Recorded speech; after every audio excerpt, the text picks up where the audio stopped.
y en tumores de hueso. Les voy a hacer un repaso grande.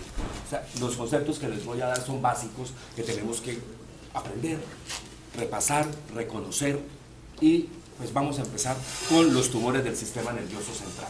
Los tumores del sistema nervioso central pueden ser primarios, como estos que tengo acá, o pueden ser metastásicos. Empecemos con las metástasis. Las metástasis son, algunos dicen, de 1/4 a la mitad de los tumores del sistema nervioso central. Luego, las metástasis son frecuentes, es un tumor frecuente en el sistema nervioso central. Es más, muchos tumores primarios pueden debutar con metástasis en el sistema nervioso central. Entonces, empiezan manifestaciones neurológicas y se termina estableciendo diagnóstico de metástasis y a partir de ese diagnóstico reconocemos un tumor primario. Muy bien, Juan. ¿Qué órganos cree usted que son los que... ¿Quién? No me haga cara dolorosa. ¿Qué órganos cree usted que son los que con mayor frecuencia dan tumores al sistema nervioso central? Arranquemos con el primero. Pulmón, ¿no? No había necesidad de hacer tanto drama. Entonces, el tumor primario que con mayor frecuencia da metástasis al sistema nervioso central es el pulmón. Y en el pulmón hay particularmente una variante. ¿Cuál sería, Joel? Esta ya es una pregunta, ya es hilando un poco más fino. Pero aprovechando que usted ha tenido buenos resultados, nuevamente le fue bien.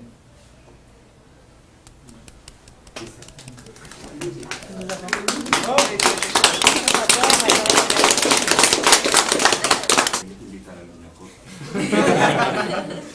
Ya 2 veces van aplaudidos, son los gratis. Pues una hamburguesa con mantilla. ¿Cómo? Ustedes no. A ver, en el. No. La respuesta es adenocarcinoma. ¿Por qué será adenocarcinoma? Porque es que el adenocarcinoma es periférico y es pequeño. Entonces, él no va a dar la sintomatología más rápido como el escamo y el microcítico, que son centrales, que comprimen, que producen neumonías, que producen abscesos, que producen atelectasias. Como él es periférico, él no le está molestando allá a nadie. Entonces, él debuta, o a veces por paraneoplásicos, y con frecuencia metastatiza, y particularmente metastatiza a sistema nervioso. Y probablemente no hay ni una tosecita en la paciente. Entonces, metástasis de adenocarcinoma en sistema nervioso central, recuérdenlo, no pasemos desapercibido. Salud. Que no se nos olvide que el primario puede estar en el pulmón y puede ser una pepita pequeña periférica. El segundo tumor que metastatiza a sistema nervioso central, ¿cuál es? Empezamos pulmón. Mama. O sea, el segundo que metastatiza es la glándula mamaria. Muy bien. El tercero, ¿cuál sería, Silvia? El melanoma. Esos son los 3 que más les gusta dar metástasis a sistema nervioso central. Pulmón, particularmente la variante adénica. Glándula mamaria y melanoma. ¿Cuál sería el cuarto? Yo di esa clase. No. ¿Quién dijo próstata? ¿Rey? ¿O Pedro? Le va a dar risa cuando repase metástasis en el libro. Allá hay un apartadito que dice: si algo tiene de característico es el adeno de próstata, que no le gusta ir al sistema nervioso. O sea, ese es un sello, una particularidad. Entonces, cuando estés estudiando adeno metastásico al sistema nervioso, suficiente para... No, mentiras. No hay que pensar, bueno, eventualidades podemos tener, pero allá no, buscarlo de último, ya si no se les queda. Ok, renal, ¿no? Renal, Gustavo, yo, Silvia, para que no dijo yo. No mentiras. Entonces, esos son los que con mayor frecuencia van a dar metástasis.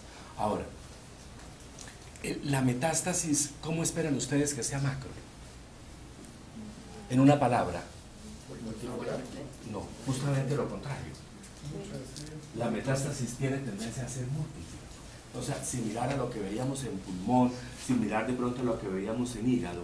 Sí, no a veces tan... A ver, hay algo que los libros lo mencionan y seguramente si ustedes vienen acá me van a dar la razón. Los textos dicen que las metástasis son muy bien delimitadas. Probablemente miren esta, y sí, usted la puede nuclear, ¿cierto?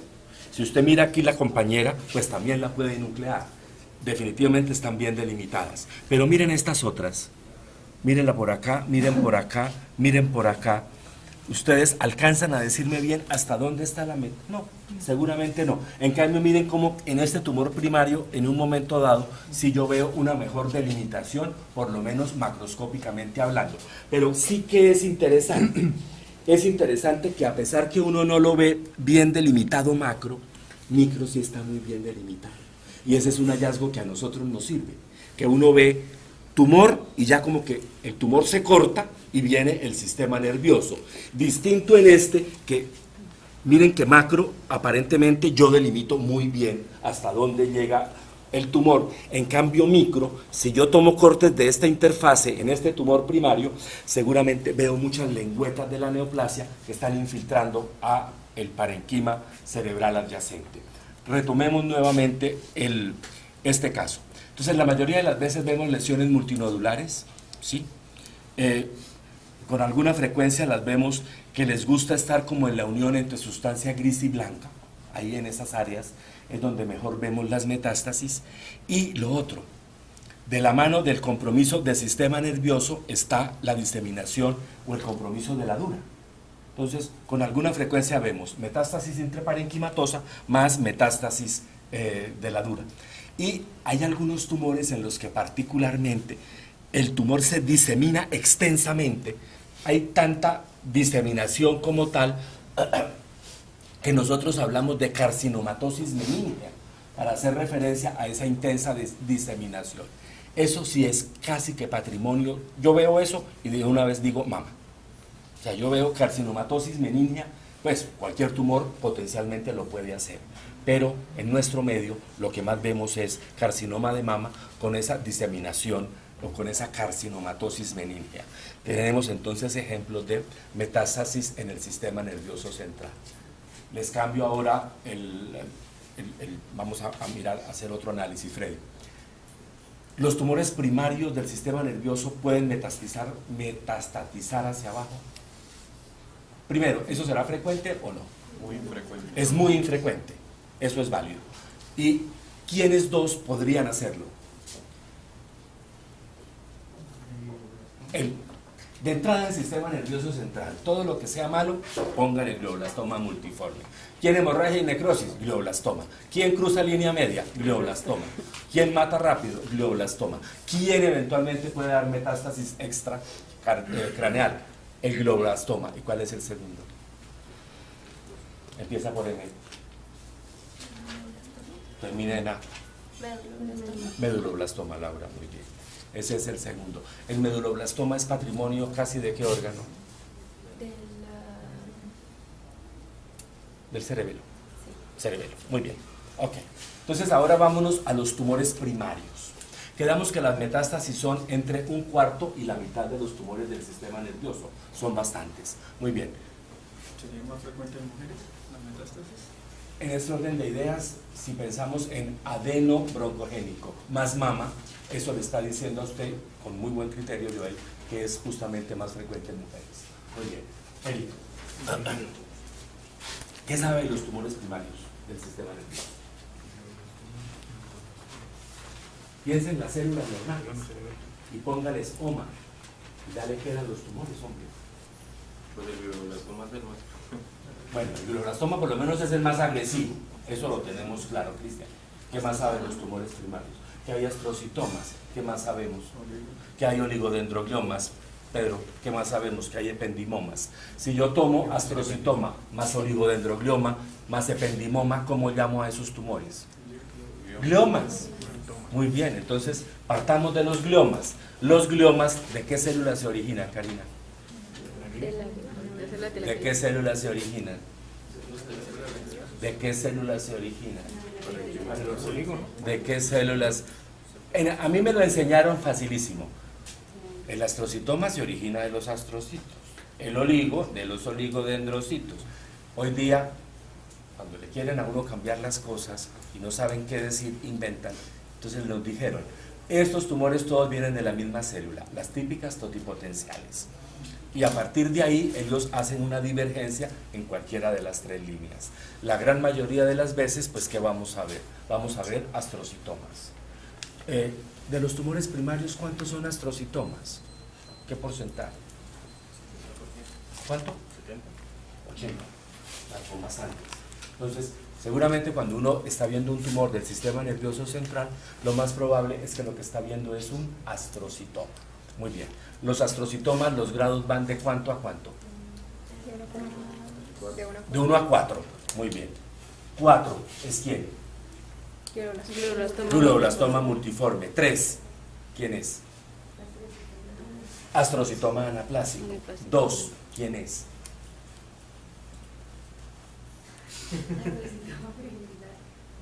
Los astrocitomas que no sean pilocíticos ni sean anaplásicos, o sea, los difusos, digamos, en un momento dado, son grado 2. ¿Y quién es grado 1? El pilocítico juvenil, patrimonio de niños. ¿Y patrimonio de qué órgano? Del que ya dijo Laura, del cerebelo. Muy bien. Entonces, les dije yo que los astrocitomas grado 2, pues primero, no son anaplásicos, no son glioblastomas multiformes, y estos astrocitomas, pues nosotros los llamamos astrocitomas difusos o astrocitomas infiltrativos. Muy bien. Los localizados justamente son los pilocíticos y otros 2 que no les voy a mencionar. Todos estos que ustedes tienen acá son astrocitomas difusos. A pesar que miren que estos pareciera que están muy bien delimitados. Pareciera macro que están muy bien delimitados, pero micro tienen una capacidad infiltrativa. Muy bien. Diferente, miren que hay unos donde ustedes no son capaces de decirme hasta dónde llega el tumor, ¿cierto?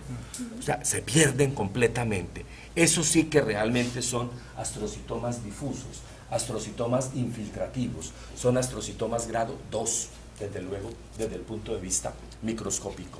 Muy bien, ¿qué criterios, Karina, le sugieren a uno en un momento dado? O sea, ustedes conocen la micro y el glioblastoma multiforme, la vieron al principio del curso, les dijeron que eran tumores muy hemorrágicos, tumores muy necróticos, con pseudoempalizada periférica, con cuerpos glomeruloides. Muy bien, ¿cuáles de estos creerían ustedes que están yendo hacia el glioblastoma multiforme?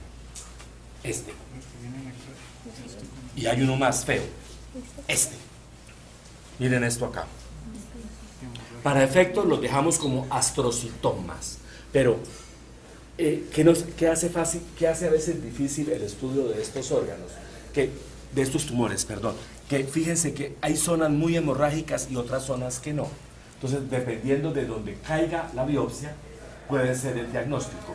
Aquí podrían decir astrocitoma 2, por aquí podrían decir glioblastoma multiforme, ¿sí?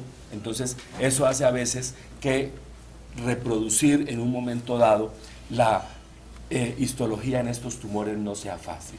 Para efectos, los vamos a mencionar como astrocitomas. ¿A la Karina. macro se puede diferenciar el linaje celular? Señor, a la macro, no señor. Sí, porque algunas veces estos astrocitomas son subependimarios. Entonces, el hecho que usted lo vea que se está metiendo no es ependimoma como tal. Ok. ¿Qué me iba a decir, Pedro? Doc, dependiendo, o sea, si la biopsia toma de un lado al otro, ¿eso afecta el tratamiento? Podría afectar el tratamiento porque no va a manejar lo mismo un astrocitoma grado 2 de un glioblastoma multiforme.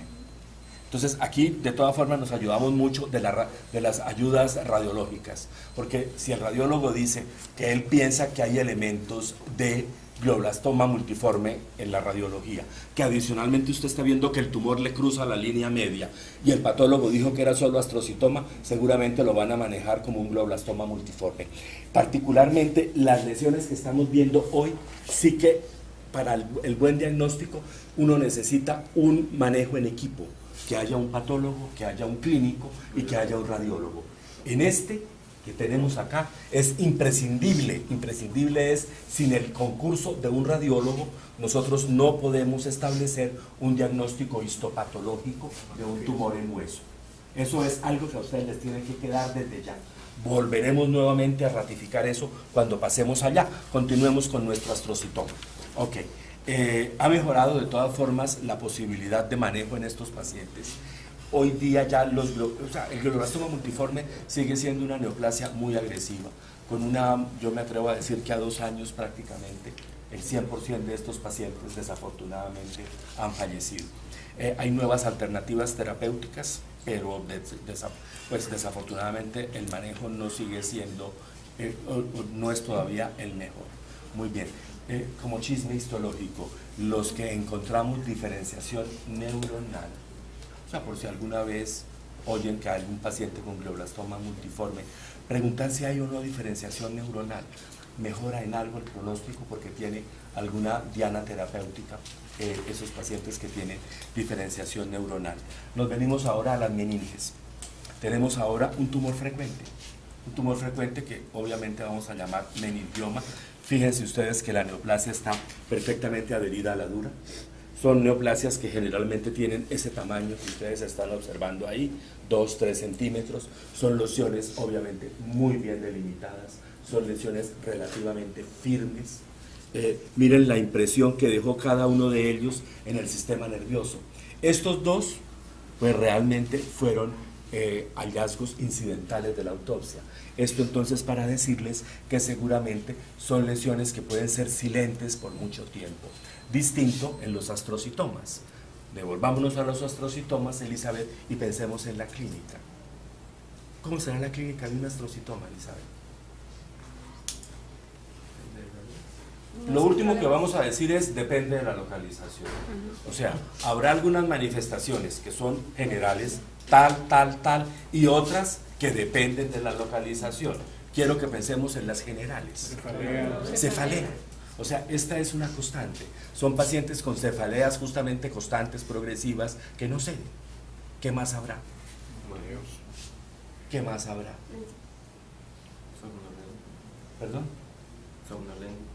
¿Qué más habrá? Todas estas son válidas, pero hay algo grande que es característico. Disminución en la respuesta. Yo no sé qué fue. La respuesta Eso es un meningioma. O sea, todas estas cosas que me han ido diciendo son válidas, pero así como la cefalea es constante, estos pacientes pueden tener ¿qué? Pueden tener ¿qué? Que empieza por C. Y que en un adulto esa manifestación, si es de instauración en etapa adulta, mientras no se demuestre lo contrario, es una lesión ocupando espacio. Convulsiones. Eso es válido, muy bien. Y de ahí en adelante sí, que está en cisura calcarina, que está en tal lado, entonces vayan agregando manifestaciones ya de focalización, de localización. Distinto en nuestros meningiomas. Muchos de estos pacientes, fíjense, a pesar, esto es un perfecto ejemplo de atrofia por compresión extrínseca. Y así como hacia abajo hay atrofia, no es improbable que hacia arriba, pensando en el hueso, haya un cambio reactivo en el hueso. No es que el tumor se le meta al hueso, pero puede haber una hiperostosis reactiva. Ese es un dato que nos ayuda a pensar que podremos estar viendo un meningioma. Vivi, ¿de dónde se vienen estos tumores? ¿De qué célula? Allí dijimos que era totipotencial. ¿Qué dicen? ¿De dónde? No, señor, por eso ayer les dije que sí, acá no, Jonathan. ¿De qué célula? ¿De qué célula? ¿Me compran células meningoteliales del aracnoides? ¿Sí?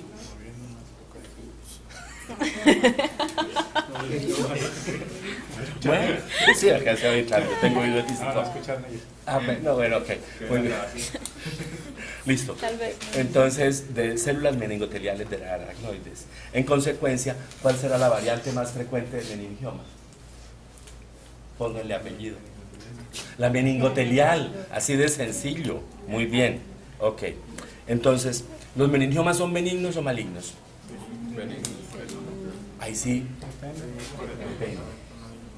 La gran mayoría de las veces, los meningiomas serán tumores benignos. ¿Serán grado?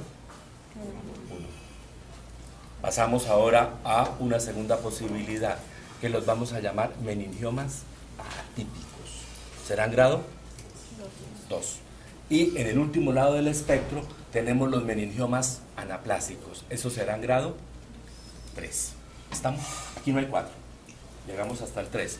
2 y 3 son rarezas. Les tengo que contar algo. Hay 4 variantes histológicas. Hay muchas variantes de meningioma. La más frecuente es la meningotelial o sincitial que les dije. También hay fibroblásticos, hay samomatosos.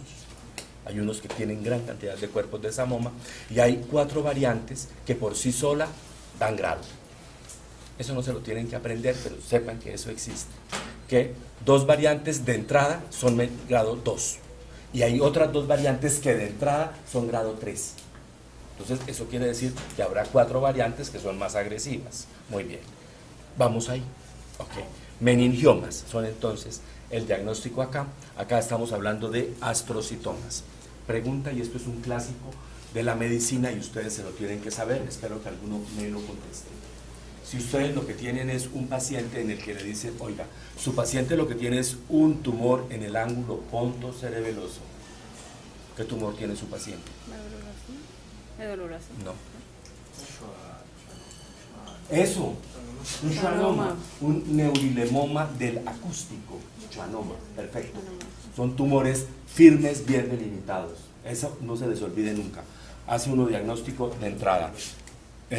Schwannoma o neurilemoma del acústico. Muy bien. ¿Cuál es el diagnóstico entonces en estas piezas? Astrocitoma. Diagnóstico acá, meningioma. Diagnóstico acá, metástasis. Y ahora nos vamos a venir a trabajar el hueso. Ok, acérquense todos. Volteamos esta, Pablo, que tenga guantes. Gracias. Muy bien. Háganse más acá. Que me preocupa que no alcancen a ver. ¿Será que si corro allá tumba? No, tranquilo, no va a quedar tío, no se afane. Ok, muy bien. Entonces, vamos a trabajar tumores de hueso. Muy bien. Empecemos con el tumor de hueso primario más frecuente. El tumor de hueso primario más frecuente de lejos se llama como, Joel. No, maligno. He debido decirle tumor maligno más frecuente, osteosarcoma. Muy bien. ¿Cuál es el sello? ¿Cuál es la característica, Cristian, del osteosarcoma? Es un tumor que produce ¿qué? Bueno, sí, produce mucho dolor, pero ¿que produce qué desde el punto de vista histológico? Ya me di cuenta que no puedo dejar abierto, me toca mucha tristeza. Mucha angustia. Claro. Que produce que ahora sí, David, desde el punto de vista microscópico. O sea, ¿cuál es el sello? O sea, sin ese hallazgo yo no puedo decir osteosarcoma. A ver, les cuento. No, eso no es lo que está diciendo allá. El osteosarcoma está dentro del grupo de los tumores malignos. Les doy una pista.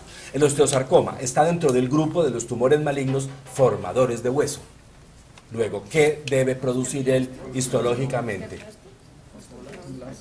El osteosarcoma, ya que están diciendo osteoblastos, es un tumor maligno, obviamente, que se deriva, esa es su célula de origen, el osteoblasto.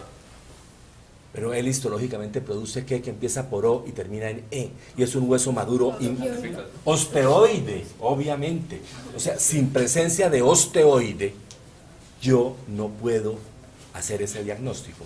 Pregunta, si yo lo que tengo es un tumor maligno que produce osteoide y que adicionalmente hay cartílago tumoral, ¿cómo se llama el tumor? Oigo. A ver, condrosarcoma dicen por acá, lo que diga el dedo. ¿Cómo lo llamará Pedro?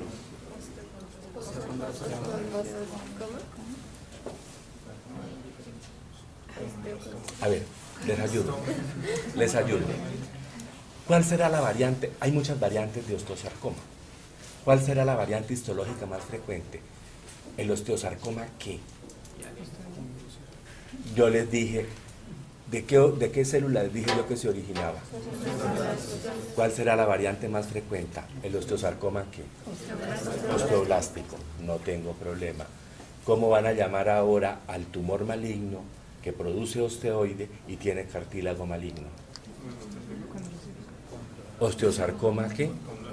¿Condro qué? Condroblástico, muy bien. ¿Vio? La patología es muy fácil, es muy sencilla. Osteosarcoma condroblástico. Muy bien, continuemos con el osteosarcoma. El osteosarcoma tiene algunas particularidades. Los astrocitomas, por ejemplo, yo no se los mencioné, pero se los voy a decir ahora. En cualquier etapa de la vida los podemos ver. A veces con la localización, o sea, cambia la localización con la edad del paciente. no es improbable que veamos astrocitomas en el tallo en niños. Es un sitio al que le gusta. En cualquier parte del sistema nervioso central o aún en la médula nosotros podemos tener casos de astrocitomas. Pero si yo me vengo ahora ya al osteosarcoma, la presentación en edad es bimodal. El 85% aproximadamente de los pacientes estarán en menos de 20 años. O sea, tenemos un pico entre los 10 y los 20 años principalmente, y el último pico, por eso lo llamamos bimodal, un 15% aproximadamente, los vemos en pacientes de edad avanzada, 60, 65 años. ¿Qué diferencia hay entre los dos? Que estos que tenemos en etapas tempranas, nosotros los llamamos osteosarcomas primarios, se producen de novo en un hueso que no tiene una patología de base.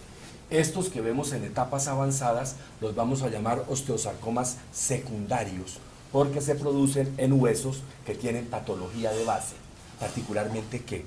Enfermedad de Payet del hueso, necrosis avascular del hueso, radionecrosis, infartos óseos. Entonces son pacientes que tienen una patología de base. Como grupo, ¿quiénes son peores? ¿Los primarios o los secundarios? Los secundarios. O sea, como grupo son más malos estos. Muy bien. Ubiquémonos ahora osteosarcoma. El osteosarcoma de personas jóvenes. El primario. Muy bien. ¿En qué hueso será más frecuente? Huesos largos. Ningún hueso está exento, pero es más frecuente en huesos largos. Y aquí viene un clásico. El 50% de los osteosarcomas está aquí, alrededor de la rodilla. Es decir, o tercio inferior de fémur o superior de tibia. Entre esas dos localizaciones tenemos el 50%. Bien, ahora, ha ido cambiando el pronóstico del osteosarcoma. Cuando yo era residente, yo pienso que nos enseñaban que a 5 años la mortalidad era del 80 al 90% de los pacientes. Hoy día ha cambiado mucho.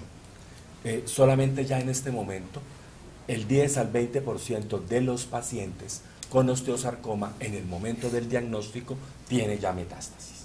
Luego nos estamos quedando que hay como un 60 o un 80% de pacientes que ya estamos haciendo el diagnóstico previo a la metástasis. La norma, nosotros nos lo enseñábamos, nos lo decían, osteosarcoma sin metástasis en el pulmón no es osteosarcoma. O sea, prácticamente era ese ya el momento en que hacían el diagnóstico. Hoy día, 10 a 20% de los pacientes, no osteosarcoma secundario, sino osteosarcoma primario, tienen ya metástasis en el momento de hacer el diagnóstico. ¿Cómo ha cambiado el pronóstico? Dramáticamente. Esos que no tienen metástasis, la sobrevida a 5 años será ¿de cuánto? ¿Cuál se les ocurre hoy día? No está tan alto. 70% es un buen porcentaje. ¿Sí?